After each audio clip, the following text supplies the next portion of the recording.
What's up, Ink Drops? I'm Quill, a writer of heroes and king of the Shifterverse. I'm here to teach you narrative lessons. Today's lessons? Characters.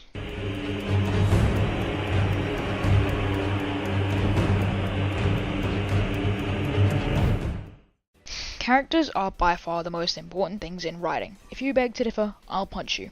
When creating a character, you need to have a race for that character to be in, like I said in our previous lesson about creating worlds. So since you have the different races, it's time to choose a race for your character and or characters to be in. With my Mortem character Jason, he's a fauna, part human, part animal hybrid. Humans aren't the only sentient beings in a world you've created, I hope. Now that you've picked a species, you'll need to give your character a name. Whilst you can just give your characters a boring normal name like Andrew, Jason, Zach, Jack, etc. You can create a name. For Shifter Brothers of War, I came up with the name Daggeran.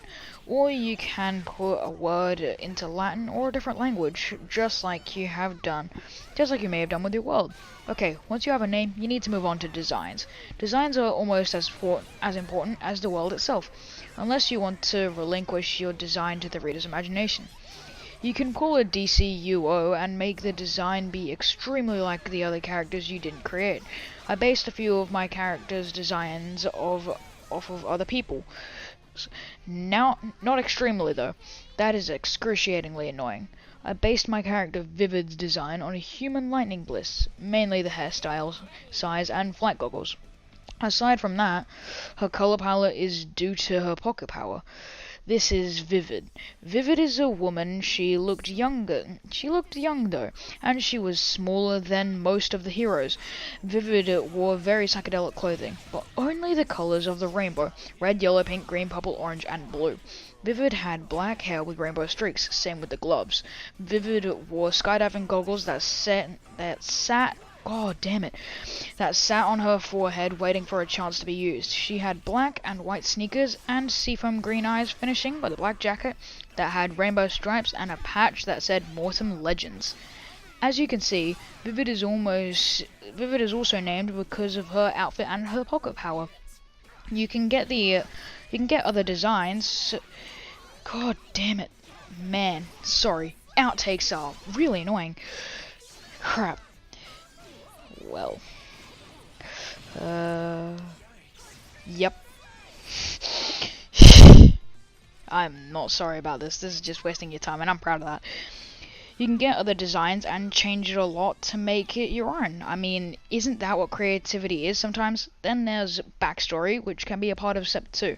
But let's say it's part of creation. Vivid's backstory is a bit murky, but here's what I have. Vivid was a painter, and she'd always aspired to be one. Then, as she got older, her pocket power began to evolve along with her painting skill. Vivid made a lot of money by selling her paintings. Then, one day, her pocket power somehow took over, as if it had a mind of its own. Due to that, Vivid woke up in the Forest of Color in the continent of Flora, where she was found by a literal living legend, Fate. Fate was a part of a group called the Mortem Legends. Ever heard of the saying, legends never die?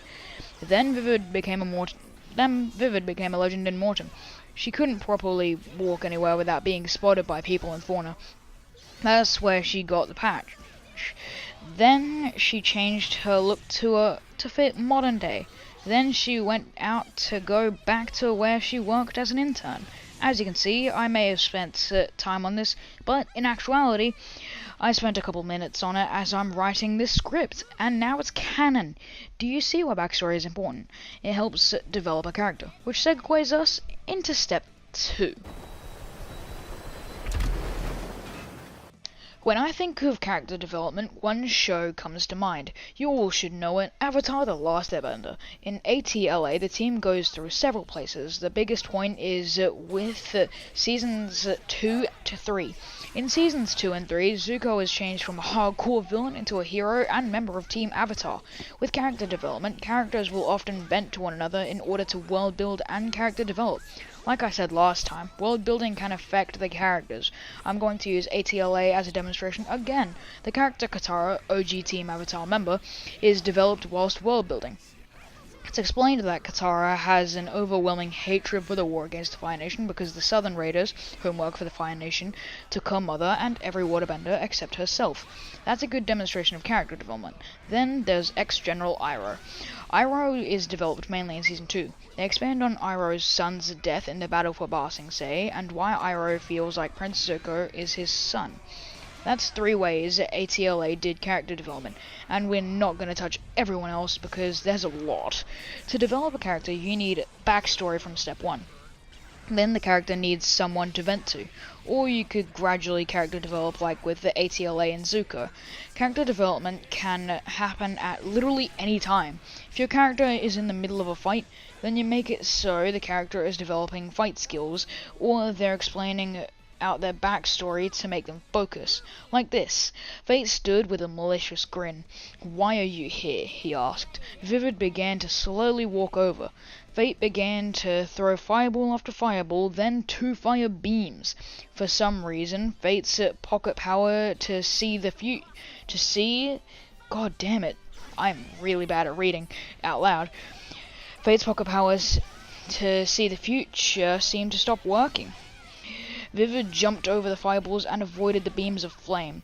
"My life was taken because of my pocket power, Fate," began Vivid, still avoiding the beams. "I'm going to take away yours. That's what I'm going to try to do. And that's why I'm here."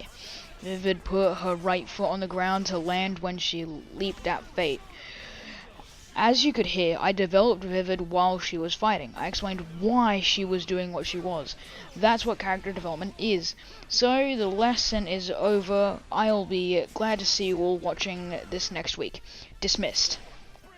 So, how did you viewer like it? Tell me in the comments below. Leave a like, share, and subscribe. And I'll see you all in the next one.